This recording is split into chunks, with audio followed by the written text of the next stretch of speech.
Welcome to Melos Vlog. So yun po mga boss, meron po tayong tanggap ngayon na Motor Star Wave. Parang smash po ito mga boss, pero titignan po natin kung bakit hindi po umandar itong ginagawa po natin. Ayan po mga boss.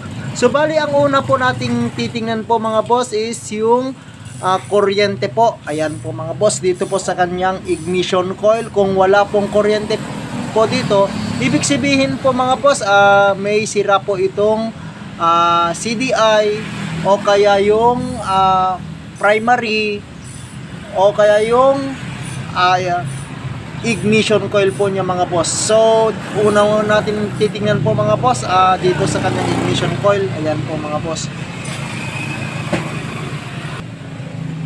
So ipapatadyak po natin itong motor po natin para sa ganun is malaman po natin kung bakit walang kuryente po itong ginagawa po natin. Ayan po mga boss. So ipapatadyak po natin.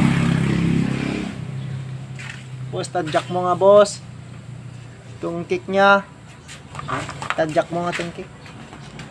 Ayan po mga boss, pagmasdan po natin itong ignition coil po nya kung walang lalabas na kuryente.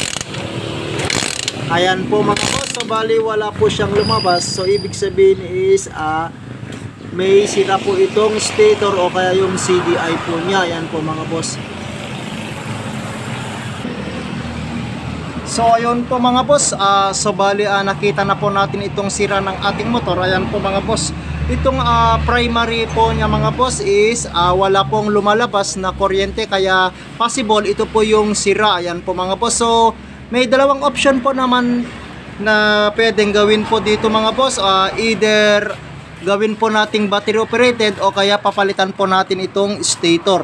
Ayan po mga boss. So para mura po tayo mga boss, papalitan na lang po natin itong CDI kasi nga po is mura po ito kaysa dun sa stator po natin. Ayan po mga boss. So i-conversion na lang po natin ito para sa ganun is aandar na po itong ginagawa po natin. Ayan po mga boss.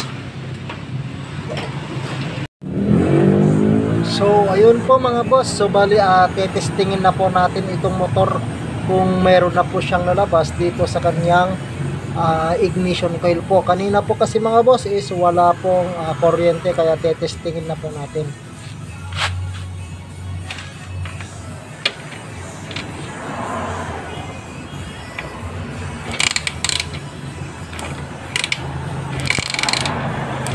So ayun po mga boss, so bali ang lakas po itong kuryente na po. Ito ibig sabihin is aandar na po itong motor.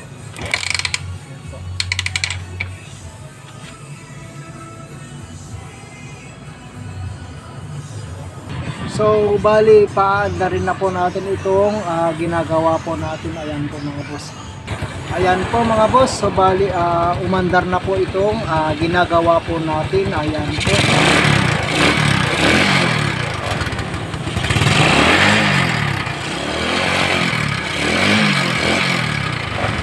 So goods na po itong ginawa po natin. So hanggang dito muna itong video po natin mga boss. Salamat and God bless po sa ating lahat.